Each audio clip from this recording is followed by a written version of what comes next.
Ya, bismillahirrahmanirrahim. Assalamualaikum warahmatullahi wabarakatuh. Baik teman-teman semuanya, pada kesempatan kali ini dari video sebelumnya tentang ASI baru atau aliran sistem informasi yang telah diusulkan, selanjutnya kita akan rancang konteks diagram.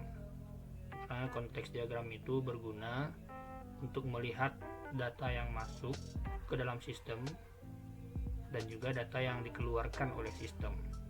Jadi tetap kita gunakan 5 entity ini untuk menggambar konteks diagram. Ya, seperti biasa kita akan gambar menggunakan Microsoft Visio. Kita ambil basic diagram dulu. Kemudian kita pakai yang ini aja. Tampilkan more shape, flowchart. Nah, ini miscellaneous flowchart. Nah, oke. Dalam konteks diagram kita gunakan simbol ini berada di tengah sebagai pusat sistem informasinya atau nama sistem informasinya. Kita beri nama misalnya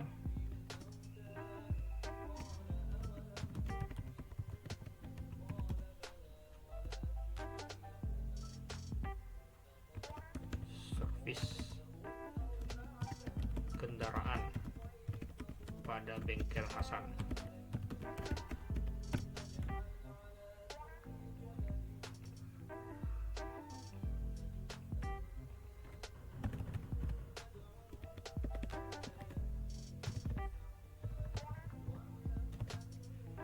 Nah, berikutnya kita kembali kepada entity yang ada. Kita punya 5 entity. Entity-nya kita gunakan simbol persegi panjang ini aja. 5 entity.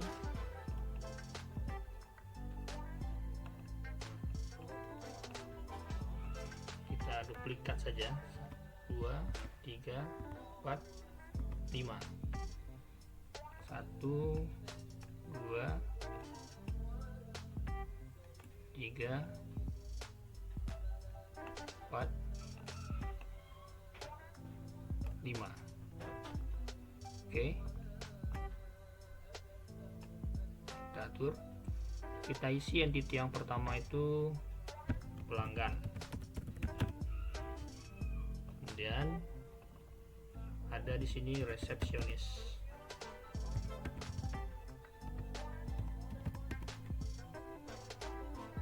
Berikutnya di sini adalah kasir. Kemudian di sini teknisi. Dan terakhir adalah pimpinan.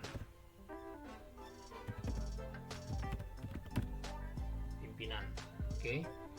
Setelah kita buat seperti ini, kita kembali melihat apa saja data yang mengalir dari setiap entity ini kepada sistem dan apa saja dokumen yang dikeluarkan oleh sistem untuk para entity.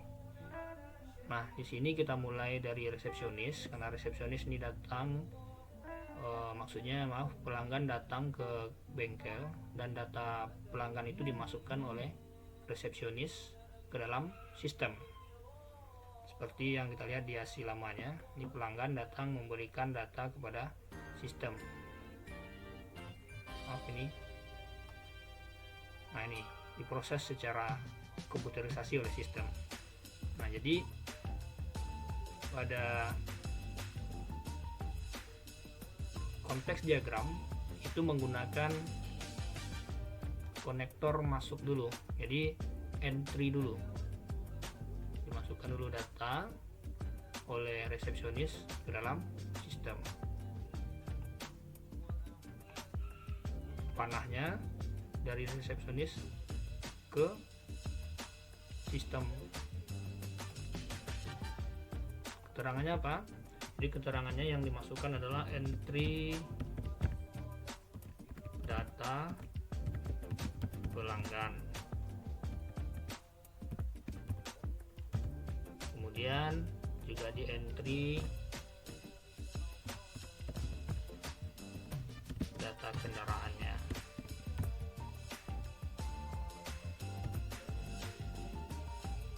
Serta nanti entry data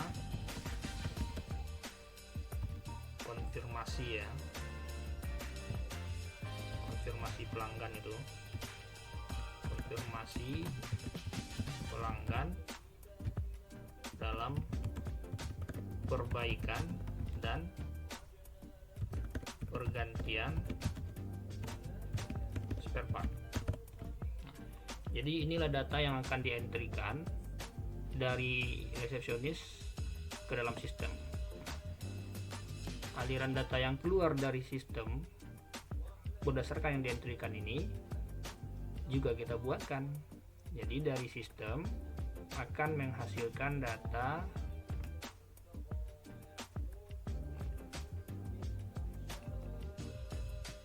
pertama nanti akan dapat data perbaikan kendaraan.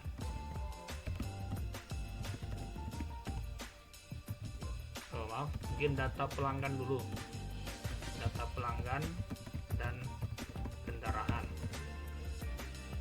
kemudian baru data perbaikan kendaraan dan pergantian spare part.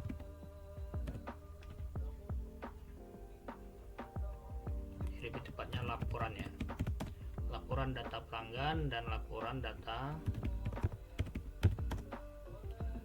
perbaikan kendaraan dan pergantian spare part.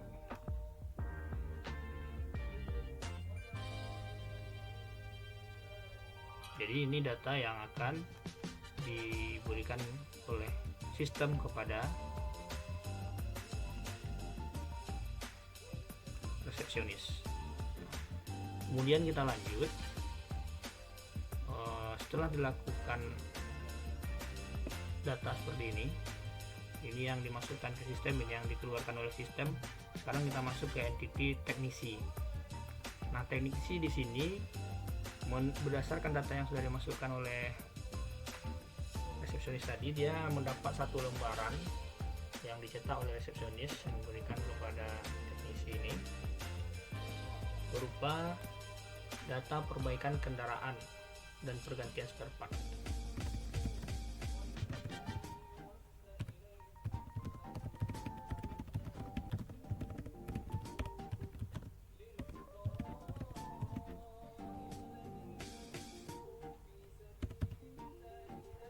Ya, tentunya yang sudah dikonfirmasi oleh pelanggan.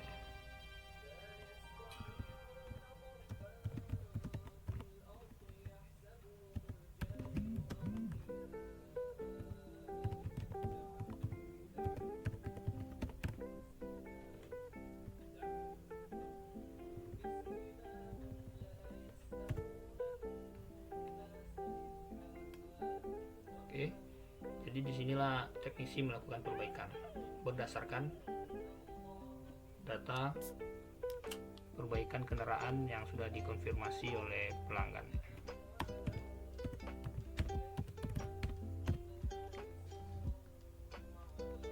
Oke, berikutnya adalah kita lihat data yang diinputkan oleh kasir ke dalam sistem. Oke, yang diinputkan oleh kasir ke dalam sistem itu ada yang pertama data entry data perbaikan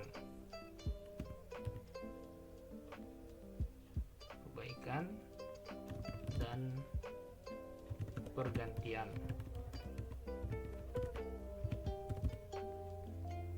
pergantian spare part. Yang kedua tentunya entry data pembayaran, juga kasir akan input entry rekap pendapatan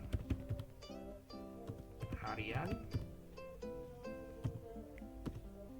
bulanan, dan tahunan. Oke, kemudian dari sistem kasir akan memperoleh yang pertama adalah faktur pembayaran. Nah, faktur pembayaran ini beberapa rangkap ya, satu rangkap untuk pelanggan nantinya. Kemudian laporan pendapatan harian, bulanan, dan tahunan. Berdasarkan entry ini tadi, kasir akan memperoleh output dalam bentuk faktur pembayaran dan laporan pendapatan harian, laporan pendapatan bulanan, dan laporan pendapatan tahunan. Jadi ini adalah aliran yang mengalir dari kasir ke sistem dan dari sistem ke kasir. Oke. Dari faktur ini satunya diperoleh oleh pelanggan. Nah, jadi pelanggan di sini juga mendapatkan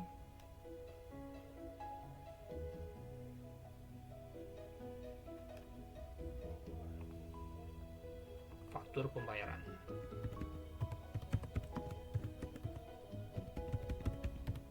Faktur pembayaran yang dicetak oleh kasir ya.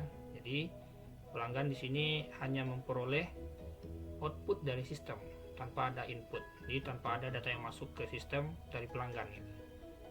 Jadi dia memperoleh faktur pembayaran saja dari sistem yang dicetak oleh kasir. Itu juga kalau pimpinan di sini juga tidak memasukkan data ke sistem, tapi pimpinan di sini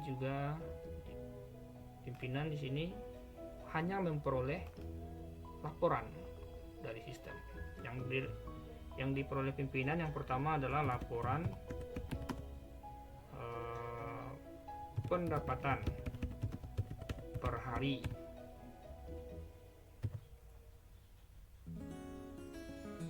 laporan pendapatan bulanan, laporan pendapatan, kita singkat saja,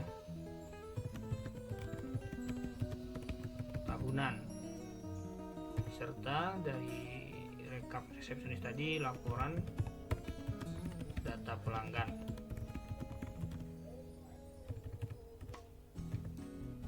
Dan laporan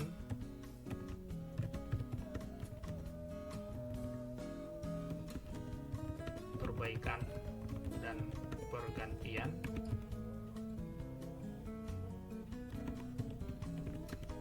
spare part. Nah, inilah yang diperoleh oleh pimpinan. Jadi cuma laporan yang berasal dari pimpinan, maksudnya yang berasal dari sistem tanpa ada yang memasukkan data. Jadi seperti ini gambaran konteks diagram. Oke, setelah kita selesai menggambar seperti ini, selesailah konteks diagram kita. Tinggal kita Ctrl A, kopikan, kita pastikan ke Microsoft Word. Nah, inilah konteks diagram yang kita gambar sesuai dengan kasus pada bengkel Hasan. Oke, saya jelaskan sedikit lagi. Jadi di sini pertama resepsionis itu memasukkan data ke sistem. Yang dimasukkan adalah entry data pelanggan, data kendaraan, konfirmasi, dan perbaikan serta pergantian spare part. Nah, dari sini dia memperoleh laporan data pelanggan, laporan data perbaikan kendaraan, dan pergantian spare part. Nah, dari resepsionis inilah teknisi melakukan perbaikan dengan data perbaikan kendaraan yang sudah disetujui oleh pelanggan. Nah, kemudian kasir menginputkan data perbaikan dan pergantian itu ke dalam sistem, sehingga dicetaklah faktur pembayaran, laporan pendapatan harian, bulanan, dan tahunan. Nah, faktur pembayaran ini satunya dikasihkan kepada pelanggan. Nah, dari laporan yang dibuat oleh kasir itu menjadi arsip bagi pimpinan, atau pimpinan menerima laporan dari sistem sesuai dengan yang diolah oleh kasir dan juga resepsionis. Oke, sekian gambaran konteks diagram kita pada kali ini. Moga-moga ada manfaatnya. Terima kasih atas perhatian semuanya. Mohon maaf bila terdapat kekurangan. Assalamualaikum warahmatullahi wabarakatuh.